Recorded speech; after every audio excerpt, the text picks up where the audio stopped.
think quickly before I go back deep dive on my laptop and go back to blogging and affiliates and everything and digital products. I thought I'm going to give you a quick heads up of what happened in the past 7 days, plus why I have some challenges this summer with the van and everything. So first thing first, since we are at it right now, because I just had a delivery for the dog food, and that was the reason why I thought about it again, just do the video. So let's explain this quickly. The freezer and the fridge are no friends. Fridge here, fridge and freezer, because every time I buy new food, like get a new delivery and fill this up, clean out the freezer and everything, clean it up and plug this back in to let it cool down and everything, it's as soon as the fridge kicks off, where is it, down here, as soon as the fridge kicks off, the freezer has enough, it just cuts off, it can't handle it.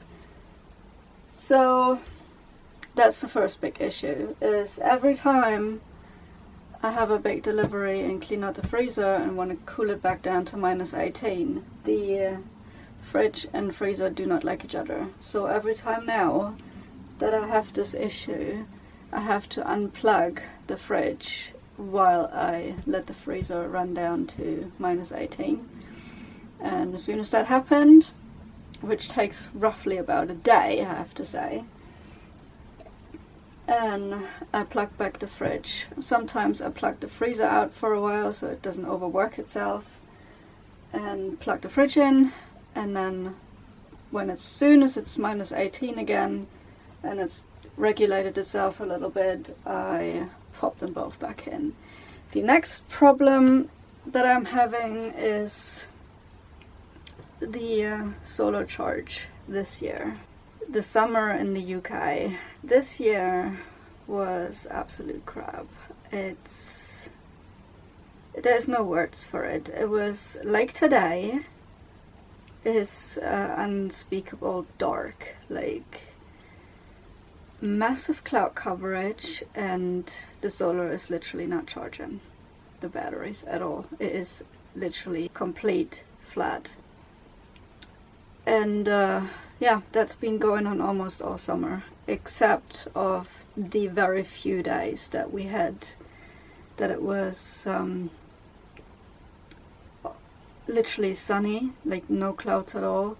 But the most of the summer that we had this year was a massive cloud coverage, and it is draining the batteries, it is draining my patience, because I literally had, I think, the whole June, half June and whole July, I literally had to charge for a couple hours in the evening to top up the batteries, because they wouldn't have made it through the next day.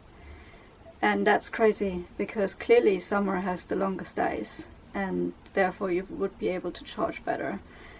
No, not this year. Last year I haven't had issues, I have to say. I have to put this in here. Like last year I have not had any issues. I don't know what my hair is doing today. Anyway, but this year is terrible. This year is absolutely terrible with solar charging. It's just almost non-existent, and it worries me quite a bit, because as soon as we get to winter I have to literally be plugged in permanently. As soon as the clocks change and we get less daylight, I will have to be plugged in permanently again, almost, and charge all night and stuff like that. So it's not funny. With the solar charge in itself, it really is not a good feeling of, yeah, that it's not charging properly. So what are we on right now? It is 12.3, because, and that means we're literally almost empty. I think 12.0 is the minimum, like 0. So yeah, it's because of the fridge is cooling down now, because I just plugged it in, as I've literally done them both. I do every 2 weeks, as soon as I get a delivery, because my food, dog food, is I'm planning this out for every 2 weeks. As soon as I get a delivery, I do both fridges. I defrost this one, that little cooling thing, this little box. I'll defrost this, and that needs to be done roughly about every 2 weeks, because otherwise the frost is building up on it. So yeah, I do both of them. I scratch the sides out in there, and I do the fridge as well, because yeah, it's easy to navigate really. Because if I don't do the fridge, then when it builds up, it cracks when it's cooling down, and the noise of that is just super annoying. I just can't stand it. So that's why I keep doing it almost every 2 weeks. When I think about it, or when I hear it starts cracking, making noise, then I unplug it the next day. It doesn't take long in the summer. It just takes a few hours to defrost, and then I just take it all out. It's super easy to do. And so yeah, so that's the biggest issue with, even when we had massive sun, the fridge and freezer were running almost constantly, so it literally drained the batteries as well. So what I need to say is, like, this system, including that fridge, we only installed last year anyway, and that was not meant for this electric system that is in this van for now. That was only meant to be a fridge. Like, this one was originally converted into a fridge, and that was from the start. We planned that only, to have only a fridge in here that is that big. So as time moved on, as years moved on, the requirements were different. I moved my dogs from kibble to raw, and that needed to be stored somewhere. Plus I needed to have a storage for my fridge supply and stuff like that. So it came up to, I needed a fridge and a freezer, so that thing came first, and I was using a cool box for my fridge stuff, which didn't last long, because clearly when it's hot in summer you can't use a cool box in here. It's just not possible. And so therefore I had to get that fridge, which is a common household fridge, is Russell Hobbs fridge, and it works absolutely fine. I have no problem with it. But for the electric setup that we are having in this van, it just is not meant to be. It needs to be, I would need to have a stronger solar system in order to be able to run them both, without having to reach for power every day. So yeah, that's a bit of an issue, and yeah, we'll see. I basically would need a 12-watt fridge and upgrading my electrical system in order to be able to run this properly. But yeah, the time and the money needs to be right for that. So yeah, so that's the next thing. Rumbling on with that the weather is pretty crap this year in the UK, and I don't know if other people have the same issues, but yeah, it is, for me it's almost not doable. But I have the feeling that I'm having quite a unique setup with those two anyway. Not a lot of people have a freezer that big in the van in order to store food for the dogs. So I think that's quite unique setup. But yeah, let me know if you have the same. I'd love to know if I'm unique in that case or not, because yeah, I've noticed that that setup I just seen before I bought this online from a Vanlife couple, and they have just done this into a fridge instead of a freezer. They didn't keep it running as a freezer. So that's why I know that people can have these setups. It just depends on their needs and what they like and all that stuff. So yeah, the other challenges of the summer were to keeping those two cool, because I don't have an aircon. So yeah, to keep those two cool. That was quite a challenge, but again, with the towels and soaking them in water and just covering them up with them, that was definitely helping. Was a really good idea because they don't like to lay on cooling mats or anything, and the cooling mats are just way too heavy for the van anyway, so that was a really good idea to do that. She's just knackered now because we just came back from a walk.